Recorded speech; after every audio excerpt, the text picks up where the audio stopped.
Bueno, voy a hacer unas consideraciones a partir del artículo que apareció publicado en el diario ABC, concretamente en el suplemento del ABC Cultural,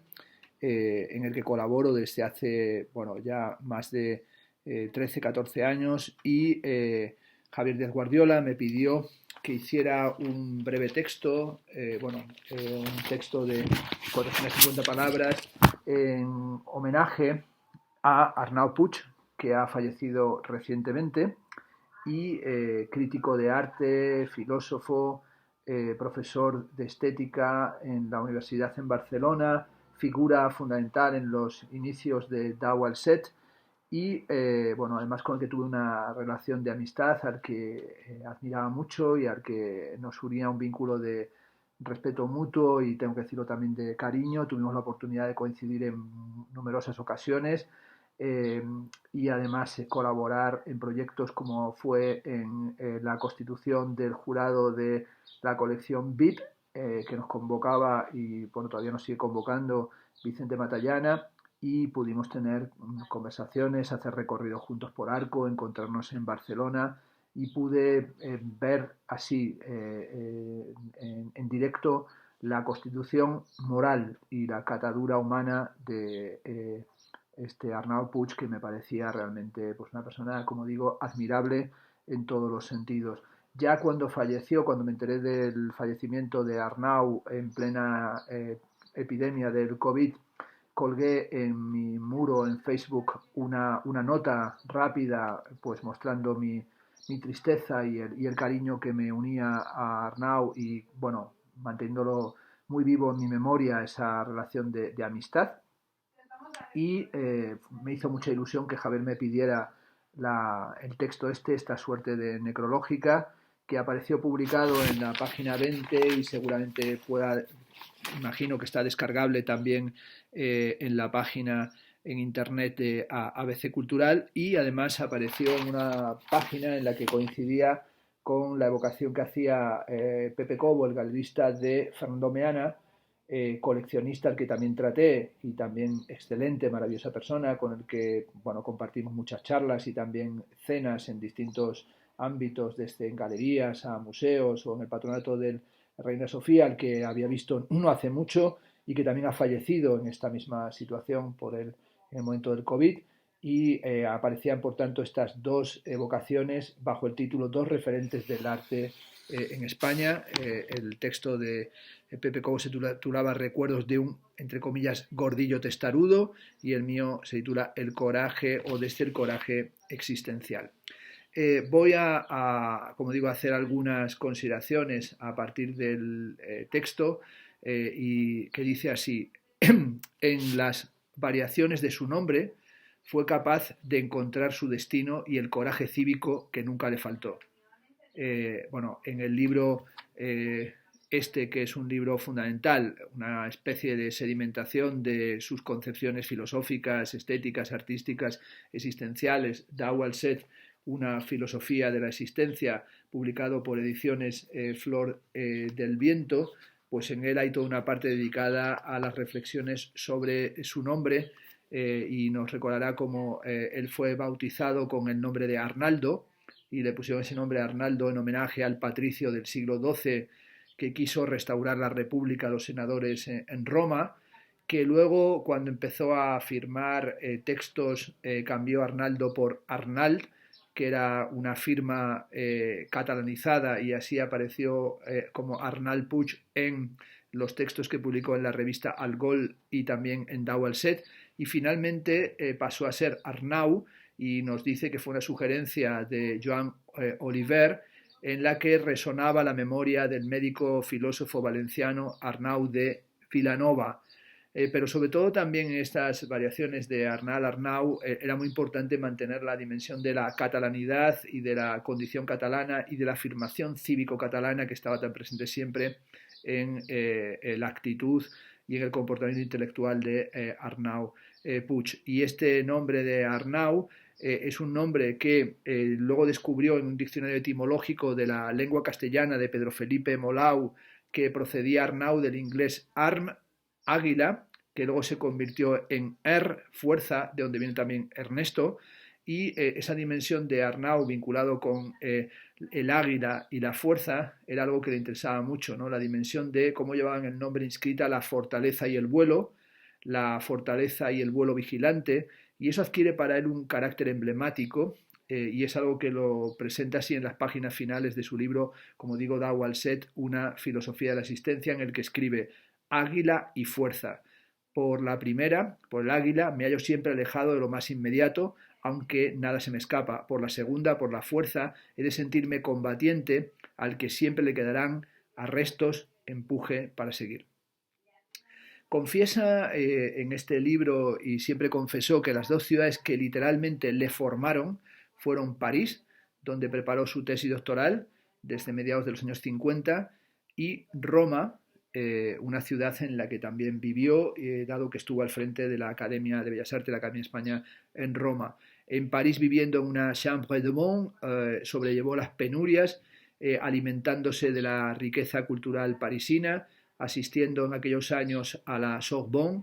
desplegando su investigación bajo la dirección de Georges Gurvig, una investigación sobre sociología y sobre el impacto de la investigación en la constitución de las opiniones individuales. Y allí, en esta investigación sobre la determinación de la mentalidad del individuo en la prensa, en la información escrita, en aquellos años parisinos, también pudo escuchar a Gaston Bachelard y también a, entre otros, a Raymond Aron, que le pareció que tenía algo un tanto banalizante. También pudo admirar al que para él era la figura, la luminaria, la referencia intelectual, que era Jean-Paul Sartre, y su compromiso intelectual y político en los años del existencialismo, y también aquellos años crudos que son los años de la guerra de Argelia. También nos cuenta cómo se acercó a Joan Miró y trató de hacerlo sin éxito a Pablo Picasso, que estaba siempre rodeado de una serie de sujetos que impedían la aproximación de cualquiera. De hecho, en alguna ocasión Miró dijo que Picasso progresivamente estuvo rodeado por una guardia de corps, por un cerco que lo llamó un cerco protector de cretinos, ¿no? Y son en esos años donde también participa en los procesos políticos de la contestación antifranquista desde Francia y desde París, y participó, por ejemplo, en el primer congreso clandestino del PSUC. A Roma, como dice, quiso llegar más tarde, porque quería paladear lo que llamaba el mundo realizado. Es decir, Roma es el mundo realizado de lo estético y es el lugar ajustado del síndrome de Stendhal. Pasaría, como he dicho, luego ya algunos años en la Academia de España, junto al Tempietto di Bramante, al que dedica unas luminosas reflexiones en ese libro. Si bien es cierto que Arnau Puig tuvo una evidente condición de cosmopolita, fascinado también por Nueva York, que es una ciudad de la que habla pues admirativamente, como todos los que creo que la hemos experimentado, no renegó jamás de sus raíces electivas, que estaban tanto en Ruy de Jots de la Selva, lo califica el paraíso de su familia, cuanto en la Grecia soñada, es decir, en la Grecia soñada desde un punto de vista filosófico, que la encontró, como dice hermosamente, en un viaje que materializaría, y sobre todo la revelación que produjo para él encontrarse e ir a Delfos, y encontrarse en el lugar del oráculo. Hizo, en el sentido machadiano, camino al andar. Si comenzó interesándose por el neopositivismo y por la escuela de Viena, pronto descubrió que esa escolástica no estaba en la línea de la filosofía existencial, que era lo que él buscaba. Comentó en torno a la fenomenología del espíritu de Hegel que la condición filosófica es la de estar maravillado. Arnau Puig transmitió siempre una profunda pasión, tanto en sus clases de estética en arquitectura, cuanto en sus críticas de arte, escribiendo durante un tiempo, como he dicho, en el suplemento cultural del ABC. Si en 1948 publicó un texto crucial en la revista Tao al Set sobre el hombre y la historia, inspirado, como es muy evidente, en el perspectivismo orteguiano, hasta el final de su vida siguió gozando, a la manera nietzscheana, de su destino, a la manera del ecce homo, acudiendo a infinidad de exposiciones, conversando con la mayor generosidad con artistas jóvenes o de cualquier edad, transmitiendo, y esto creo que todos los que le conocemos lo afirmaríamos sin ningún ápice de duda, transmitiendo una inmensa bondad. Acompañado siempre, le recordaré, por su mujer, es decir, los dos ya verdaderos ancianitos y apoyándose el uno en el otro, porque siempre su mujer aparece como un gran apoyo y un gran cómplice. Por lo que he podido, la conocí, la traté menos, ¿no? Bailarina o vinculada a la danza, y como su mujer pues fue un apoyo y un baluarte fundamental para él, y acudían, los veía siempre y era increíble cómo mantenían esa actividad cultural, apoyando los fenómenos artísticos, pero haciéndolo en Barcelona, y también le he visto en otras galerías fuera de Cataluña y también en Arco, paseando, entrando en todos los stands, tratando de aproximarse a los artistas, siempre dispuesto a dar una palabra de ánimo y de apoyo, es decir, alguien que realmente tenía una actitud que yo, que no me caracterizo por el optimismo ni por el pesimismo, me parece que lo que encarnaba exactamente Arnau Puig era lo que llama Nietzsche la jovialidad, lo que llama la galla ciencia, ¿no? Y esa dimensión, digamos, de generosidad y de inmensa bondad era algo que estaba presente en su verdadero magisterio, que lo desplegó por escrito, y también en su comportamiento ciudadano, en su comportamiento cívico. Tenía clarísimo que la historia que sabemos es una perspectiva y también un juicio de valor emitido. Aprendió de Ortega, concretamente del libro llamado Prólogo a un tratado de Montería, que el hombre no tenía esencia, sino que tenía historia. Arnau Puig concluía su meditación existencial afirmando que la historia, si se da, es la historia de los luchadores. Y este filósofo que tanto amó el arte nos deja un impresionante testimonio del coraje de la cultura. Por eso titulé el texto Desde el coraje existencial, porque verdaderamente el suyo era un proceso de extraordinario coraje existencial. En el libro que tengo en mis manos, Tao al Set, una filosofía de la existencia, habla, por ejemplo, de la influencia, como he dicho, del existencialismo sartreano y también de la cuestión del hombre extraviado, del faux s'engager, pero y del compromiso, de la necesidad de tomar partido, como él la entendió a partir de Sartre, pero también de esa dimensión de empezar desde la perspectiva y también de la repetición indefinida y de la forja del destino y la forja del carácter, como fue asumiéndolo a través del proceso de la filosofía, en una consideración que va haciendo, por ejemplo, también con los debates que va manteniendo con su época y con otros pensadores, como es el caso de la distancia que se va estableciendo con Manuel Sacristán, del que fue compañero en los años de formación universitaria. También va a ir hablando de, por ejemplo, la relación con Eugenio Dors y también de toda la cuestión de la vida como proyecto, ¿no? Y cita, por ejemplo, a Westkuhl y al biólogo preestructuralista cuando define el Bauplan como ese proyecto que es un proyecto que tiene incluso carácter biológico, de la influencia que tuvo en su obra Wagner, Schopenhauer, de lo que fue la constitución del grupo de la revista Tao al Set y también la relación con Pons, con Brossa, con Tapies, pero sobre todo lo que va en el libro mostrando, en este libro que, como digo, es una reflexión sobre la circunstancia y cómo fue constituyéndose su circunstancia existencial y cómo fue creando esta filosofía de la existencia, cómo es una filosofía de la existencia que es un camino, que es un proyecto, que es un proceso, y en todo ese proceso cómo es algo que tiene que ver con la relación con la naturaleza. Hay una parte central del libro con fotografías del Mediterráneo, del delta del Ebro, de las lomas del Pardo,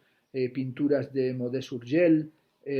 también de los paseos donde iban encontrando elementos poéticos en la propia naturaleza, como objetos poéticos en los que la propia naturaleza hablaba en relación con Brossa, la revista, los orígenes de la revista Tao al Set, y este texto al que él le concede mucha importancia, el texto del 48, Hombre, Historia,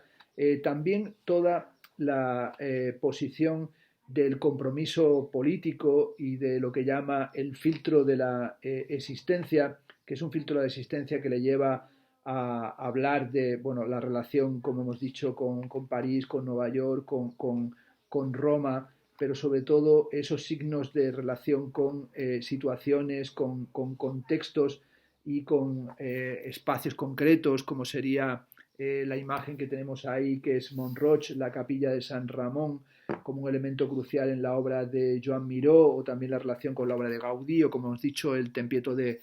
Bramante en los años 80, desde mediados de los 80 hasta el final de los 90, y esa vivencia de estar en Roma contemplando esa hermosa construcción. Y como decíamos, la parte final de este